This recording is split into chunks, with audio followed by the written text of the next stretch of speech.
What do we reckon? It's a great day and it's a sad day. I'll start with the positive first. So it's a great day that we get to come down and play in such a professional place as this and shoot this special bike. Now, it's a sad day because I've got to sell these bikes. And as I alluded to in my video the other day, this is probably the first one. Now, as with everything, I'm sure you've been through this process when you sell a bike.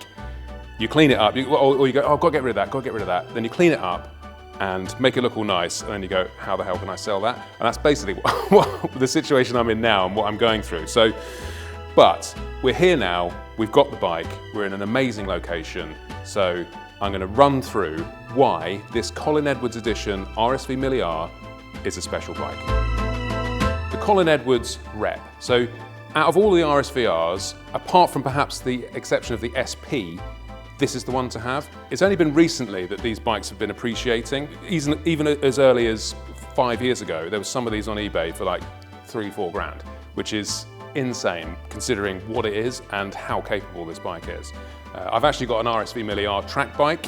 I think we did a test against an RSV 4 RF factory thing, like a brand new bike, and it was only about 3 seconds slower a lap around Camberwell Park. So that gives you an idea of just how capable these things are. This particular bike, so this came to me, I bought this from a great guy called Ben at Colt Motorcycles. Shout out to Ben, thank you very much for sending me that bottle of whiskey as well. This is quite a high mileage bike, this one. It's got about 29,000 miles on it, I think, which for an Italian superbike is quite a lot. However, Aprilia has always been the type of bike which is, it's the rideable, usable Ducati. A lot of guys bought these bikes to use, enjoy, and this has got the Rotax 990 engine in it. It's a bulletproof engine, super reliable, and yeah, there's no reason why you couldn't put 90,000 miles on one of these. I've owned this bike for about 3 years now, 4 years, and sadly, I don't get time to ride it.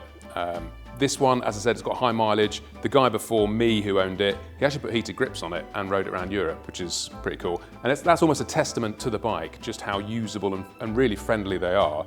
So yeah, it's quite a high mileage bike, but it doesn't really bother me. And as I said before, I prefer using these things rather than just staring at them, which is kind of why it needs to go to a new home. Bless her. The bike's just been through Griff at AP Workshops, where I've just spent about 800 quid on a full-on service, valve check clearances, and she's absolutely ready to go. It's actually got a set of Griff's AP Workshop rear sets on here. And yeah, all in all, it's a really exciting bike to ride. And I think this is one of the best Aprilias ever made. Down here, we've got these beautiful anodized blue forged OZ wheels. Now, the earlier wheels to this one, they're slightly darker painted, and I think they're forged, but they're not quite as light as these ones. It's not a massive difference, but you'll notice between the two, these later wheels have got actually embossed information of OZ made in Italy on the side rim, which I think I've got a shot of, so I can show that there. And these wheels pretty much fit straight into a current RSV4. The wheels have not changed a lot in 22 years.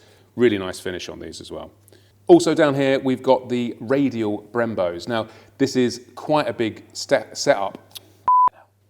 Stop laughing. Also down here, we've got the radial Brembos. Now, this is quite a big step up from the standard Brembos, which came on the RSV-R. The torsional rigidity, that's what gives these brakes their increased performance, which is why you see them all today on modern bikes. Remember, this is 2003, and we've already got radial brake calipers. This is a big step. These forks, again, I had a 2015 RSV4, and the forks are pretty much identical with the same Öhlins little wangy bit at the front, don't know what you'd call it. Carbon ears, these actually do quite a lot. If you've ever ridden the older spec, the first gen, so this is technically a Gen 1.2 shape, but the first ones didn't have these, and actually the extra air protection that you get on your hands and gloves is increased considerably with just these tiny little things. So we've already got aero in 2003. So this bike has got 57mm throttle bodies, which is, I think the standard one's got 51. Another thing that makes this bike super special is there was only 461 ever made. I think it's 461. I'll double check it. So it's a limited edition bike, and everyone loves a number, don't they? It doesn't sadly come with a number badge, but it's a very special thing. So yeah, milled, anodized blue triple clamp. It's not to everyone's taste. I'm prepared to admit that, but then the whole bike is a little bit shell suity. But now, as we enter this sort of 2024 era, I think the shell suit 90s thing is definitely coming back, and this bike suits it perfectly. So yeah, we've got a somewhat get your rat out gaudy triple clamp on the top here, top clamp. Tank, again, the tank's changed from the Gen 1.1 to 1.2 slightly. You'll see the later bikes have actually got a slightly elongated tank down here, whereas on the early bikes, this air affair extended down here. We've also got the main man signature here. It is a lacquered item, it's not original signature, but we got old Colin on the side. We've got carbon infill panels on the side here, and another point, I can't understand why people buy these beautiful bikes and they think, oh, I'm going to protect my carbon fairing, and they drill a sodding great hole in it to put a crash mushroom in it. You've just ruined the fairing, you might as well just crash it. So this fortunately has intact fairing panels. That's a real, I know it's probably being a bit anal, but that's a real bugbear of mine. Moving further down, we've got Griff's AP Workshops rear sets on this bike, nice adjustable setting, so you can go up, down, left, right, do whatever you need. Öhlins shock down here, of course, you need that, that's standard to the bike. Carbon fibre hugger, carbon fibre exhaust hangers, which are gripping on to the unmistakable, beautiful Akrapovic twin bad boys out the back. Now, these only came on this bike. They were limited to this, so they're just on their own. These are a super rare item. Beautiful noise, beautiful tone, really adds to the experience of riding an Italian V-twin. And without those puppies, this isn't quite the same bike. To run that system with the upgraded power, I think this was supposed to knock out 147 horsepower, which again in 2003 for a V-twin is massive numbers. It's also got an EEPROM chip in the back, which plugs into the thingamawangle. Slightly redesigned tail for this year as well. They did continue this on the standard RSVR after this bike. It's the same sort of fairing shape, but this was the first time it was seen. Bit more like the Gen 1.1s. And yeah, it's an amazing bit of kit, and I don't really want to sell it. So no, it's got to go. So I think the best thing to do now, and the right thing to do, is to take it out on the road for a spin. So let's do it. No, it will start. It's going to start. Come on, no, let's start. Let's try and start it. Let's try and start it. Oh.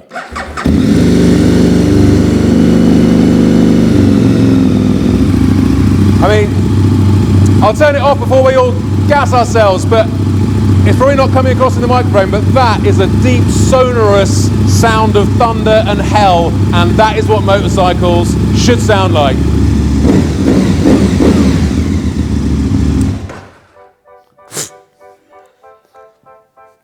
First aider, we've got a first aider on site. It sounds amazing, doesn't it? It genuinely, like, what a beautiful sounding machine. Right, I've forgotten something. Right, before we go out for a ride, so what we're going to try and do, because we're doing hopefully a long-term collaboration with Whiteout Studios, which is this beautiful location here. Now, we're going to offer 10 very lucky fans of either 44 Teeth or this channel the opportunity to bring their bikes down here and have them photographed in this space. Now, it's not cheap, but these are lifelong memories you're going to make and images of your bike. Now, ideally, what we'd like to do is, with those 10 people, we'd really want some interesting characters, interesting stories about the bike, do a little piece with you guys as well, and then we can show the world your story and entertain and just have a laugh with bikes, cameras, beautiful place. So if you're interested in that, there'll be a link in the description below where I will try and be a bit more concise and work out the details a little bit better. But yeah, it'd be a day with us basically, and your bike and our bikes. So what's not to like? Anyway, let's go for a ride. Okay guys, well finally, absolutely finally, I think I must have shot the studio stuff over a month ago, and it has not stopped raining. But today we've got some decent skies, the temperature's up, and spring is in the air. So yeah, we're going to go and ride the Eddy, ride him right up. So I mean, look, let's just have a quick look around in the sun, because all the carbon bits, everything just looks so delicious and bright and happy. So without further ado, let's just ride it like the wind. Actually, let's not ride it like the wind. We're just going to have a nice stable little ride, because the roads are still a bit shit. I've also got some brand new snazzy leathers, which if I turn this on, yeah, which you can see now. So very sparkling, chromic in the sun. And let's hope she starts. It definitely does start, because I started it earlier to warm it up. Look, 70 degrees, bang on. There you go. Whew! It's been a while. It's absolutely been a while.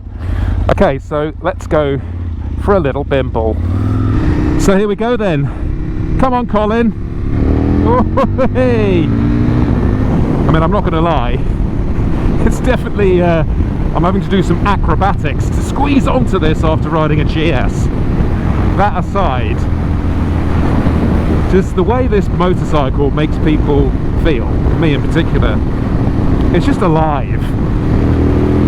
Oh, it's just alive, and these days it's just sadly missing. It doesn't matter how fast it goes, it's how it makes you feel. In fact, it's better if it doesn't go that fast, because then you're not going to get in trouble with the rozzers.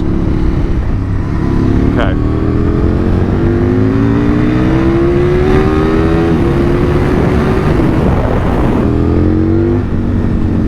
Hey, what a beautiful girl. And as with the other Mille, you've got the nice carbon dash trim thing to look at here. Those throttle bodies really do make a difference from my standard Mille. And actually, for an old superbike, it's quite roomy. I know I was moaning about it, but I think that's just because I've just squeezed into a brand new set of leathers. Right, let's get some gasolina. Well, she's had a little drink. Premium, of course, only premium. Wouldn't risk putting the dirty E10 in it. In this suit, in that petrol station, I felt like I'd just come out of Peter Stringfellow's pant drawer. Right, well, let's have a quick little nippolata down to the new Cafe in Machine. Oh, road closed. But yeah, it just feels so good riding this. You just feel so cool. I was just going to ask how closed it is. All the street, and where is the lorry? Yeah. We had to get through that? Alright, cheers mate. Thank you. Cheers boys. See, that's the speciality of having a sexy motorbike, is that people let you do stuff. Cheers. Yeah, so I don't really know what do you say about it? I mean, it's a wicked old bike.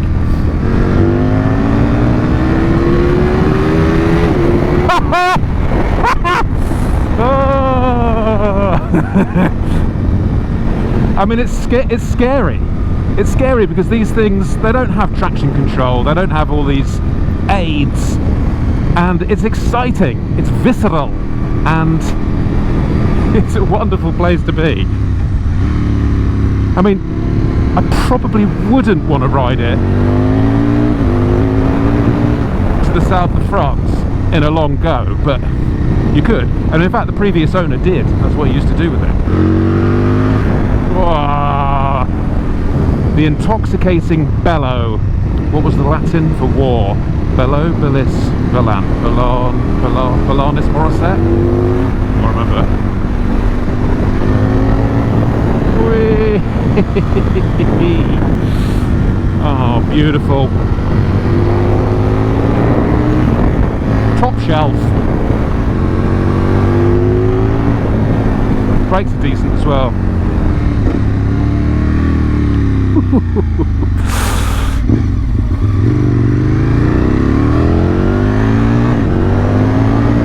I mean, the chassis is undeniably very, very nice.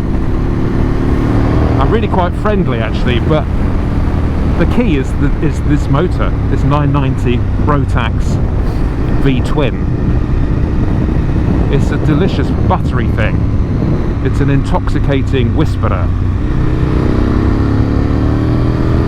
just wants to be tickled, let out of its cage. Speaking of which, we now have to go onto a section of road which is monitored by noise cameras. Great. I mean, this is what for me on the road superbikes are about. Leery, noisy, and you look like an absolute penis in your leathers. I mean, that's basically what it's all about. So yeah, I mean, look, we've gone for a little ride. I've said most of the stuff about it, so here she is. If anyone is interested in buying this bike, I don't know how exactly I'm going to advertise it yet, but there'll be a link in the description. I think you should buy it. Quite frankly, I don't know why I'm selling it. I think this is a perfect power for the road. What is it, 130 odd probably at the rear wheel? It's perfect. And I say it's perfect because 220 is obscene and you can't really enjoy it unless, I mean, look, if you're the type of guy or girl that wants to go stupid speeds everywhere on the back wheel, then that's up to you. That's your prerogative. But if you're a normal person that can't afford to get banned, then it doesn't matter what speed you go, it's how it makes you feel. And these bikes, these older generation, 130 brake horsepower, you can still get in a lot of trouble on these, don't get me wrong, but it's lower speed thrills, but don't feel like lower speed. It feels like you're going faster, so therefore it doesn't really matter. Anyway, let's see if Happy the machine's open. Let's have a little snoop. Well, let's get off and just have a little farewell. Beautiful, beautiful thing, and I've been very lucky to own it. So, on to the next one. Thank you so much for watching, guys. And if I've forgotten anything, I guess I'll do a voiceover now. What bike's next, eh? Which one's next for the chopper?